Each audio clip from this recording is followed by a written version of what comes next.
నమస్తే, welcome to BCN news. నా పేరు మానస. ముందుగా ముఖ్యాంశాలు. స్వర్ణాంధ్ర స్వచ్ఛాంధ్ర కార్యక్రమంలో మన చుట్టూ ఉన్న పరిసరాలను మనమే పరిశుభ్రంగా ఉంచుకోవాలని పిలుపునిచ్చిన మంత్రి కొలుసు పార్థసారథి. 2047 వికసిత్ భారత్ లక్ష్యాన్ని ఆంధ్రప్రదేశ్ అందుకోవడానికి తోడ్పాటు ఇవ్వాలని ప్రధానిని కోరిన మంత్రి నారా లోకేష్. చిత్తూరు జిల్లా పలమనేరు నియోజకవర్గంలోని హంద్రీనీవా ప్రాజెక్టు పనులను పరిశీలించిన మంత్రి నిమ్మల రామానాయుడు. విజయవాడ జైలు అధికారులను హఠాత్తుగా మార్చడం వెనుక చంద్రబాబు భారీ కుట్ర ఉందని మండిపడ్డ వైసీపీ మాజీ ఎంపీ మార్గాని భరత్. మన చుట్టూ ఉన్న పరిసరాలను మనమే పరిశుభ్రంగా ఉంచుకోవాలని ప్రజాప్రతినిధులు పిలుపునిచ్చారు. స్వర్ణాంధ్ర స్వచ్ఛాంధ్ర కార్యక్రమంలో భాగంగా బాపట్ల, వేములూరులో జరిగిన మానవహారంలో రాష్ట్ర సమాచార గృహ నిర్మాణ శాఖ మంత్రి కొలుసు పార్థసారథి, వేమూరు ఎమ్మెల్యే నక్కా ఆనందబాబు, జిల్లా కలెక్టర్ జె వెంకటమురళి పాల్గొన్నారు. అనంతరం పలు చోట్ల మొక్కలు నాటారు. దాంట్లో ముఖ్యమైనది తెలంగాణ ర్యాలీ. మన రాష్ట్ర ప్రభుత్వం ఈ కార్యక్రమాన్ని అత్యంత నిబద్ధతతో, ప్రాముఖ్యతతో రాష్ట్రంలోని 175 నియోజకవర్గాల్లో ఈ తెలంగాణ ర్యాలీస్ నిర్వహించాలని చెప్పేసి కారణం ఏమిటంటే, ఇటీవల ఆపరేషన్ సింధూర్ కార్యక్రమంలో మన దళాలు, సాయుధ దళాలు, మన జవాన్లు చూపించిన ధైర్య సాహసాలకి, మన దేశ ప్రతిష్టని నిబడింపజేసే విధంగా వారు పోరాడిన తీరుకి మనందరం కూడా, ఆంధ్రప్రదేశ్ వాసులు కాదు, భారతదేశంలో ప్రతి ఒక్కరు కూడా వారికి బాసటగా నిలబడాల్సిన అవసరం ఉంది. మేమున్నాం మీ వెనకాలనే ధైర్యాన్ని వాళ్ళకి కల్పించాల్సిన అవసరం ఉంది. కాబట్టి ఈ కార్యక్రమాన్ని పెద్ద ఎత్తున మన ముఖ్యమంత్రి గారు, పవన్ కళ్యాణ్ గారు, మన పురంధేశ్వరి గారు నాయకత్వంలో ప్రారంభమైన విషయం మీ అందరికీ తెలుసు. మన ప్రభుత్వం, మన ప్రధానమంత్రి నరేంద్ర మోడీ గారి నాయకత్వంలో చాలా సీరియస్ గా తీసుకుని ప్రపంచ దేశాలన్నిటి కూడా ఇదిగో ఇది జరుగుతుంది, పక్క పాకిస్తాన్ దేశం ఇటువంటి ఉగ్రవాదాన్ని రెచ్చగొట్టి ఉగ్రవాదుల్ని పెంచి పోషిస్తూ వాళ్ళకి కావాల్సిన డబ్బులు, వాళ్ళకి కావాల్సిన ఆయుధాలని అందజేస్తూ పక్క దేశాల్లో ఈ ఉగ్రవాదాన్ని పెంచి పోషిస్తుందని చెప్పేసి ప్రపంచ దేశాలకు తెలియజేసి వాళ్ళ మీద మన త్రివిధ దళాలు ఎటువంటి అటాక్ చేసినాయో మనందరూ కూడా చూసాం. భారతదేశ శక్తి ఏమిటో, భారతదేశం యొక్క శక్తి పాఠవాలు ఏమిటో, మన సైనిక శక్తి ఏమిటో ప్రపంచానికి అర్థమయ్యేటట్టు కూడా చెప్పాం. మన సైనిక దళాల యొక్క శక్తియుక్తులు, యుద్ధ నైపుణ్యాలు ఏమిటో కూడా మన యుద్ధంలో ప్రపంచం అంతా కూడా చూసిందని చెప్పేసి మీకు మనం చేస్తాను. ఒకటే, ఎవరైనా సరే మా జోలికి వస్తే మీ పీచ మనుస్తాం, మీరు మా దేశంలో జొరబడితే మీ ఇంటింటికి వచ్చి మిమ్మల్ని కొడతామని చెప్పేసి చెప్పే విధంగా మొన్న మన భారత దళాలు చూపించిన ధైర్య సాహసాలు అమోఘం అని చెప్పేసి కూడా మీ అందరికీ మనం చేస్తాను.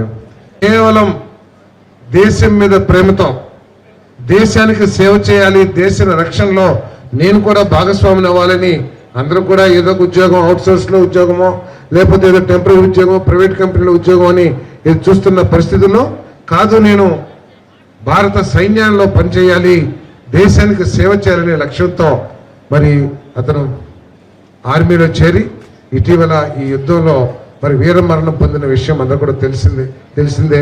మరి ఆ కుటుంబానికి మనందరూ కూడా బాసటగా నిలవాల్సిన అవసరం ఉందని చెప్పేసి మనం చేస్తూ మరి మనందరం కూడా ప్రపంచానికి చాటి చెప్పాలి.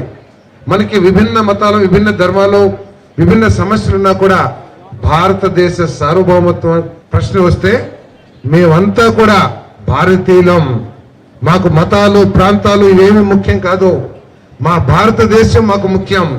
మా మీద ఎవరన్నా దాడి చేస్తే దాన్ని ఏ విధంగా తిప్పికొట్టే త్రివిధ దళాలకి మేమందరం కూడా బాసటగా నిలబడతామని చెప్పేసి మనందరం కూడా మరి ధైర్యం కలిగించాల్సిన అవసరం ఉంది. దాంట్లో భాగంగానే తెలంగాణ రన్ కూడా చేశామని చెప్పేసి మనం చేస్తాను. ఆంధ్రప్రదేశ్ అభివృద్ధికి ఆశీస్సులు అందించాలని ప్రధాని మోదీకి మంత్రి నారా లోకేష్ విజ్ఞప్తి చేశారు. 2047 వికసిత్ భారత్ లక్ష్యాన్ని చేరుకోవడంలో ఆంధ్రప్రదేశ్ తన వంతు సహకారం అందించేందుకు దిశానిర్దేశం చేయాల్సిందిగా విన్నవించారు. వికసిత్ భారత్ లో భాగంగా స్వర్ణాంధ్ర 2047 విజన్ ను సాధించేందుకు సీఎం చంద్రబాబు చేస్తున్న కృషికి తోడ్పాటు అందించాలని కోరారు. భార్య బ్రాహ్మణి, కుమారుడు దేవాంశ్తో కలిసి మంత్రి లోకేష్ ప్రధాని మర్యాదపూర్వకంగా కలిశారు. శనివారం రాత్రి 7:30 సమయంలో ఢిల్లీలోని మోదీ నివాసానికి వెళ్లిన లోకేష్ కుటుంబం దాదాపు 2 గంటలు ప్రధానితో గడిపింది. మోదీకి లోకేష్ సాలువా కప్పి తిరుమల శ్రీవారి విగ్రహాన్ని అందజేశారు. ఈ సందర్భంగా ప్రధాని Modi Yuvagalam coffee table book ను ఆవిష్కరించారు.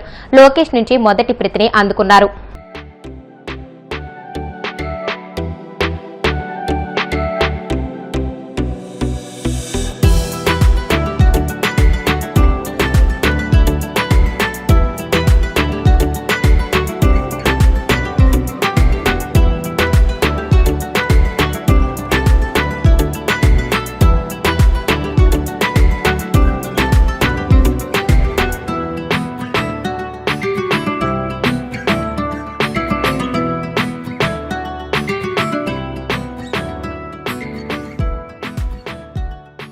చిత్తూరు జిల్లా పలమనేరు నియోజకవర్గం వీకోట సమీపంలో Handri-Neeva project Kuppam branch canal పనులను మంత్రి నిమ్మల రామానాయుడు పరిశీలించారు. స్థానిక ఎమ్మెల్యే మాజీ మంత్రి అమర్నాథ్ రెడ్డి, నీటి పారుదల సలహాదారు వెంకటేశ్వరరావుతో కలిసి మంత్రి నిమ్మల ప్రాజెక్టు పనుల గురించి ఆరా తీశారు. అనంతరం కుప్పంలో ఎమ్మెల్సీ శ్రీకాంత్తో కలిసి తిరుపతి గంగమాంబ అమ్మవారిని మంత్రి నిమ్మల దర్శించుకున్నారు.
హంద్రీనివా కాలువ పనులు పర్యవేక్షించడానికి మరి కాలువ వెంబడి కూడా ఉదయం నుంచి కూడా పర్యవేక్షిస్తున్న సందర్భంగా పలమనేరు నియోజకవర్గం ఇచ్చేసినప్పుడు మాజీ మంత్రివర్యులు, శాసనసభ్యులు మరి పెద్ద ఎత్తున స్వాగతం పలికినటువంటి అమర్నాథ్ రెడ్డి గారికి, రైతు సోదరులకి అందరికీ కూడా ముందుగా నా నమస్కారాలు మీ అందరికీ కూడా తెలియజేసుకుంటూ, ఈ యొక్క పలమనేరుకు సంబంధించి ఏదైతే ఇక వీకోట మండలం ఏదైతే ఉందో మరి ఇప్పుడే అన్న చెప్పి ఉన్నాడు, ఇక్కడ ఏదైతే ఈ కోటకు సంబంధించి దగ్గర ఒక పాపులేషన్ కూడా మరి వేలాది మంది పాపులేషన్ ఉంది ఆ చెరువుకి.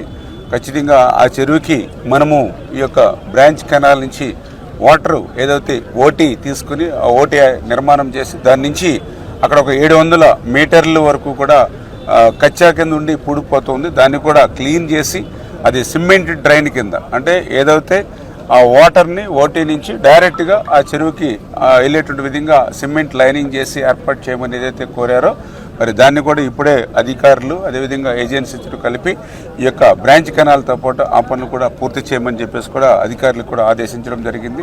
అదేవిధంగా ఏదైతే ఈ యొక్క కుప్పం బ్రాంచ్ కెనాల్కి సంబంధించి రైతాంగం ఎవరైతే ఉన్నారో, గ్రామాలు ఎవరైతే ఉన్నారో, పొలాలు ఎవరైతే ఉన్నారో వాళ్ళకి ఒక బ్రిడ్జెస్ కూడా ఒక 5 బ్రిడ్జిల వరకు కూడా అవసరమవుతాయని ఏదైతే అంచనా వేయడం జరిగిందో దాన్ని కూడా అధికారులు పరిశీలించి ఎవరికి ఇబ్బంది లేకుండా ఆ బ్రిడ్జెస్ కూడా మరి నిర్మాణం చేయమని చెప్పేసి కూడా అధికారులు, ఏజెన్సీలు కూడా మరి అందులో ఇంక్లూడ్ చేసి చేయమని చెప్పేసి కూడా ఆదేశం. ఎందుకంటే గౌరవ ముఖ్యమంత్రి చంద్రబాబు నాయుడు గారు కూడా చాలా క్లియర్గా చెప్పారు, ఏదైతే ఆ హెచ్ఎన్ఎస్ఎస్ కెనాల్ ఏదైతే ఉందో ఆ కెనాల్కి సంబంధించి ఇటువంటి చెరువులకు కానీ ఆ యొక్క నియోజకవర్గాలకు కానీ ఎక్కడికైతే నీరు పోవాలో ప్రతి ప్రాంతంలో కూడా ఓటీ పెట్టి మార్గం ఏర్పాటు చేయండి. అదేవిధంగా ప్రజలకి అవసరమైన చోట్ల బ్రిడ్జెస్ కానీ ఇట్లా కానీ సౌకర్యాలు ఏవైతే ఏర్పాటు చేయమని ఆయన ఏదైతే మాకు చెప్పారో దాని ప్రకారంగా ఏ ఇబ్బంది లేకుండా కార్యక్రమాలు చేపడతాం. విజయవాడ జైలు అధికారులను హఠాత్తుగా మార్చడం వెనుక చంద్రబాబు రచించిన మరో భారీ కుట్ర ఉందని వైఎస్సార్సీపీ మాజీ ఎంపీ మార్గాని భరత్ మండిపడ్డారు. తాడేపల్లి వైఎస్సార్సీపీ కేంద్ర కార్యాలయంలో ఆయన మీడియాతో మాట్లాడుతూ కూటమి ప్రభుత్వం పెట్టిన తప్పుడు కేసుల్లో అరెస్ట్ అయిన వారంతా విజయవాడ జైల్లో రిమాండ్లో ఉన్నందున వారిని వేధించేందుకే తాము చెప్పినట్లు నడుచుకునే అధికారులను అక్కడ నియమించారని అన్నారు. ఒకవైపు సంబంధం లేని అంశాల్లో ప్రభుత్వ అధికారులపై తప్పుడు కేసులు బనాయించడం, మరోవైపు అక్రమ అరెస్టులతో రిమాండ్కు పంపి వారిని జైల్లో హింసించాలన్నదే చంద్రబాబు కుతంత్రంగా కనిపిస్తుందని మార్గాని భరత్ ఆగ్రహం వ్యక్తం చేశారు. అసలు ఐఏఎస్ ఐపీఎస్ ఆఫీసర్లని ఏ రకంగా అరెస్టులు చేస్తూ ఏ రకంగా రాక్షస ఆనందం పొందుతున్నారో ఇవాళ ఆంధ్రప్రదేశ్ రాష్ట్రంలో కనబడుతోంది. అంటే ఇవాళ క్లియర్గా ప్రజలందరికీ కూడా అర్థమవుతోంది.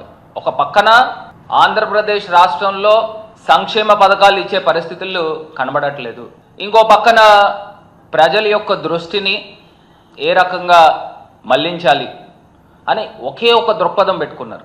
గతంలో కూడా ఒక అవుట్డేటెడ్ బొంబాయి నటిని తీసుకుని వచ్చి ఆంధ్రప్రదేశ్లో ఏ రకంగా వికృత చేష్టలు చేశారో కనబడుతోంది. సాక్షాత్తు ఒక ఇండస్ట్రియల్ టాప్ నాచ్ ఇండస్ట్రియలిస్ట్ని బ్లాక్మెయిల్ చేస్తూ ఆంధ్రప్రదేశ్కి లక్షల కోట్ల రూపాయలు పెట్టుబడులు రావాల్సింది తరిమి కొట్టి ఇవాళ ఒక మాజీ ఐఏఎస్ ఆఫీసర్ని, అంటే గత సీఎం గారి కార్యాలయంలో పనిచేసిన వారిని అందరినీ కూడా టార్గెట్ చేస్తూ ఇవాళ అరెస్టులు చేస్తూ ఉన్నారు. ఒకటే చెప్తా ఉన్నా, ఇవాళ ఆంధ్రప్రదేశ్ రాష్ట్రంలో రెడ్ బుక్ రాజ్యాంగం పూర్తి స్థాయిగా అమలవుతా ఉంది. దీనికి ఉదాహరణలే నేను ఇందాక చెప్పాను. ఇవాళ ఈ లిక్కర్ స్కామ్ గురించి 2014-19 చంద్రబాబు నాయుడు గారు గవర్నమెంట్ మనకు గుర్తుండుంటే ఆ టైంలో ఇదే చంద్రబాబు నాయుడు గారు క్యాబినెట్ ఆమోదం చేశారు. ఏమన్నానంటే ప్రివిలేజ్ ఫీ పాలసీ అని చెప్పి డిస్టిలరీలకి తగ్గిస్తూ ప్రివిలేజ్ ఛార్జెస్ కిందన సుమారుగా సంవత్సరానికి 1300 కోట్ల రూపాయలు ఆదాయానికి గండికొట్టే విధంగా, ఖజానాకి ఆదాయం గండికొట్టే విధంగా ఆ రోజు వీళ్ళు తీసుకున్న నిర్ణయాలు. అది కూడా 180% ఆర్డర్లన్నీ కూడా చంద్రబాబు నాయుడు గారికి క్లోజ్ అలైస్ కింద ఉన్న డిస్టిలరీలకి వాళ్ళకి ఇచ్చి ఇవన్నీ కూడా మ్యానుఫ్యాక్చరింగ్ చేయించి ప్రభుత్వ ఖజానాకి 1300 కోట్ల రూపాయలు నష్టం తీసుకొచ్చి, అంటే సంవత్సరానికి మనకు 5 సంవత్సరాలకి టెన్యూర్ చూసుకుంటే సుమారుగా 5,000 కోట్లు పైమాటే మరి ప్రభుత్వానికి ఖజానాకి కండికొట్టి, మరి ఆ రోజు వీళ్ళు చేసింది ఆ లిక్కర్ స్కామ్. ఆ లిక్కర్ స్కామ్లో యాంటీ కరప్షన్ బ్యూరో కేసు నమోదు చేసి మరి అప్పుడున్న ఎక్సైజ్ కమిషనర్ గారిని, అదేవిధంగా అప్పుడున్న మంత్రి ఎక్సైజ్ మినిస్టర్ ఆయన రవీంద్ర గారిని, అదేవిధంగా చంద్రబాబు నాయుడు గారిని, వీళ్ళు ముగ్గురిని కూడా A1, A2, A3 కింద తీసుకొని వచ్చి, ఇది డైరెక్ట్ ఎవిడెన్స్. ఇది మీరు అసలు ప్రివిలేజ్ ఫీ తగ్గించాల్సిన అవసరము మీ క్యాబినెట్కి ఏముందని అడుగుతున్నా. ఇది ప్రభుత్వ ఖజానాకు గండి కొట్టినట్టు కాదా అని అడుగుతా ఉన్నా. ఇప్పుడు కాసేపు ప్రకటనలు.